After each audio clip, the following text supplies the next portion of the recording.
Това е абсурд.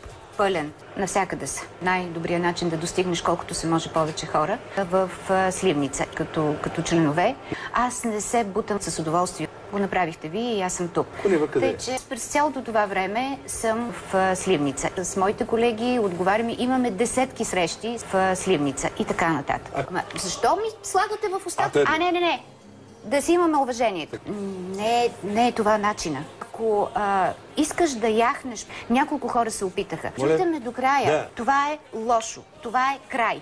Направих го по време на президентските избори, че нещата трябва да спрат до тук. Виждам, че сте нетърпелив. Нищо грубо в това, в думата в Сливница. Те се обиждат на Винету и Сливница. 300 000 лева. За мен и ще видите много села. Става ли?